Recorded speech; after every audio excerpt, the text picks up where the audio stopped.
Lesson 20, Pioneer Pilots. This time we'll talk about early pilots. Now first, listen to the text and answer this question. What was the name of the first plane to fly across the English Channel? 飞越英吉利海峡的第一架飞机叫什么名字？ In 1908, Lord Northcliffe offered a prize of £1,000 to the first man who would fly across the English Channel. Over a year passed before the first attempt was made. On July 19th, 1909, in the early morning, Hubert Latham took off from the French coast in his plane, the Antoinette IV. He had travelled only 7 miles across the channel when his engine failed and he was forced to land on the sea. The Antoinette floated on the water until Latham was picked up by a ship. 2 days later, Louis Blériot arrived near Calais with a plane called No. 11. Blériot had been making planes since 1905, and this was his latest model. A week before, he had completed a successful overland flight during which he covered 26 miles. Latham, however, did not give up easily. He too arrived near Calais on the same day with a new Antoinette. It looked as if there would be an exciting race across the channel. Both planes were going to take off on July 25th, but Latham failed to get up early enough. After making a short test flight at 4:15 a.m., Blériot set off half an hour later. His great flight lasted 37 minutes. When he landed near Dover, the first person to greet him was a local policeman. Latham made another attempt a week later and got within half a mile of Dover, but he was unlucky again. His engine failed, and he landed on the sea for the second time. Did you catch the name of the first plane to fly across the English Channel? Right. The name was No. 11. Though the plane's name was No. 11, it was actually the first, No. 1, to fly across the English Channel.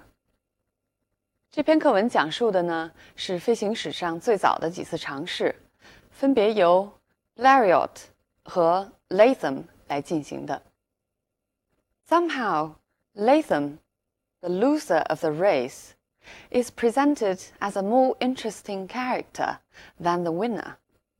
Latham 其实是第一个试图飞越英吉利海峡的飞行员，虽然他的尝试以失败告终 ，he did not give up easily. 而且呢 ，this character is given some human touch. 到了比赛的那一天 ，he didn't get up early enough. 尽管 Latham 2次的尝试都失败了，但是他仍不失为一个真正意义上的先驱者。Okay, now we'll look at some language points in the text. Pioneer pilots. Pioneer 后边加上一个名词，是说 one of the first in that field. 这里呢，就是指飞行员的先驱者。I'll give you 2 more examples. A pioneer photographer, 最早的摄影师。A pioneer sociologist, 就是社会学领域的先驱，或者说最早的社会学家。Lord Northcliffe offered a prize of £1,000. 这里 prize 是奖金的意思，就是说他提供了1000镑作为奖金。那么 prize 的词义呢，除了奖金之外，当然还有奖项。说颁奖、授奖，动词经常用 award； 获奖，动词经常用 receive 或者 win。Also look at this example. The first prize is $1 million in the national lottery.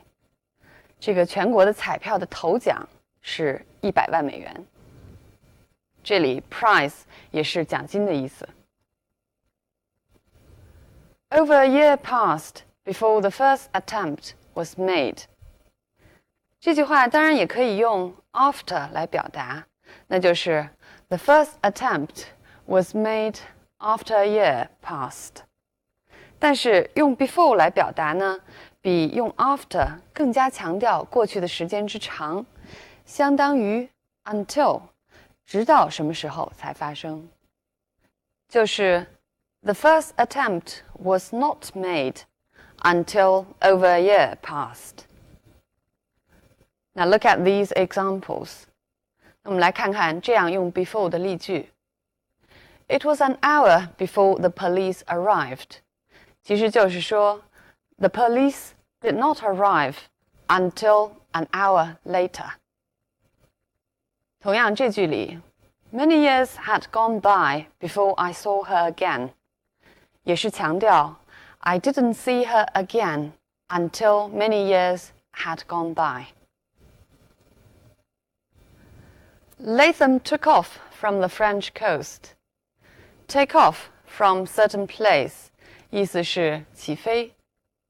我们经常在乘飞机的时候会听见 Ladies and gentlemen, our plane is to take off soon. 女士们、先生们，我们的飞机马上就要起飞了。Take off。课文中另外一句告诉了我们怎么说着陆或者说降落。When he landed near Dover. I'll give you another example. We are to land at Heathrow Airport at 4:30. 我们将在4点半时降落在 Heathrow 机场。我们来看看课文中有2句话中都出现了 fail 这个动词。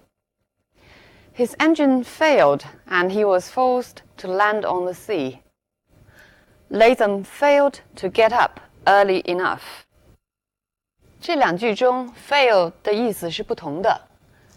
The first fail means the engine stops working.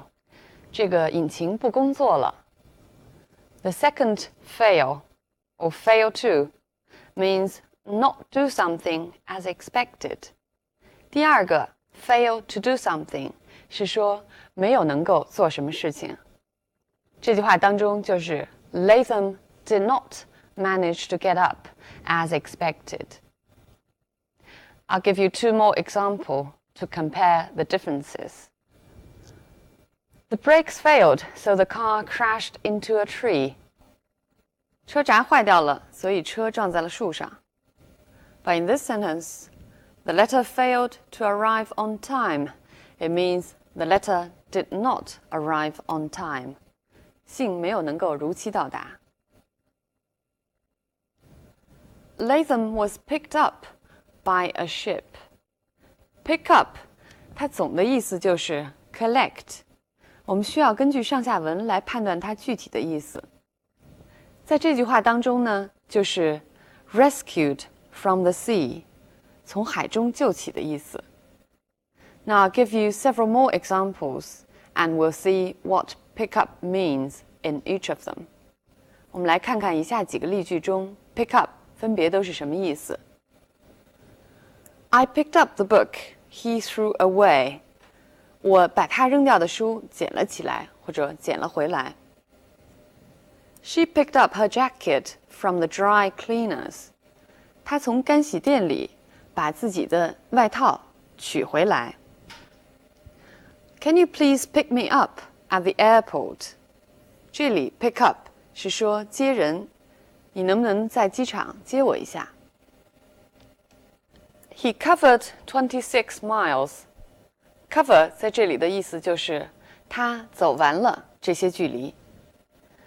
Cover 这个动词呢，它表示一种完成状态，我们需要根据不同的语境来判断它的意思。它可以分别表示覆盖多大的面积，走完了多少的路程或者距离，或者是涵盖哪些内容等等。Look at these examples. The garden covers 10,000 square meters. 那么 cover 跟一个面积连用，是说这个花园的面积是多大。We have already covered half of the distance. 我们已经走完了一半的路程。The report covers most of his key points. 这份报告呢，涵盖了他主要的观点。It looked as if there would be an exciting race across the channel. It looked as if, 或者有时候我们也用 it looks as though 后边通常要加虚拟语态，表示看来怎么样。For example, it looks as if we made the right choice. 看来我们做的选择是对的。He looked as if he hadn't slept for a whole week. 他看上去的样子呢，好像一个星期没有睡觉了。注意这两句话当中和课文一样，用的都是虚拟语态。After making a short test flight 意思是试飞。那么买车之前的试车就是 test drive. In both cases, test means for trial. Blériot set off half an hour later. Set off 这是一个固定的词组。It means to start to go somewhere. 出发去什么地方。Look at this example. He set off early in order to avoid the traffic.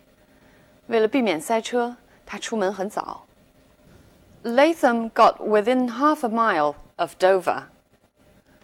Within certain distance of a certain place means less than how far from a certain place. 意思就是 less than half a mile from Dover. 它离 Dover 只有不到半英里的距离。Now look at this example. We are within 2 kilometers of the city center. It means we are less than 2 kilometers from the city center. 我们离市中心大概还有不到2公里。Finally, let's look at how the contrast of the winner and the loser is expressed in our text. 最后呢，我们来看一下在我们的课文中这2个飞行员之中的对比是怎么样表达的。我们要经常注意，有些时候在一些语境中呢，一些词语带有明显的倾向性，所以呢，我们不必等到读完一个句子就已经能够大体了解句子的含义。For example, he had completed a successful overland flight during which he covered 26 miles. His great flight lasted 37 minutes. 上面这2个句子呢，是用来描述胜利者 Blériot 的，使用的动词是 complete、cover、last。那么这些动词本身是具有结论性的，它们表示一种完成。还有形容词 successful、great， 这是具有明显的倾向性的形容词。这样胜利者的姿态就非常生动地显现出来了。Now let's look at the loser and how the loser is described. He had traveled only 7 miles. He made another attempt. He got within half a mile of Dover. 上面这2句话呢，道理也是一样。对失败者的描述呢，是通过这个副词 only 还有动词词组 make an attempt 来完成的。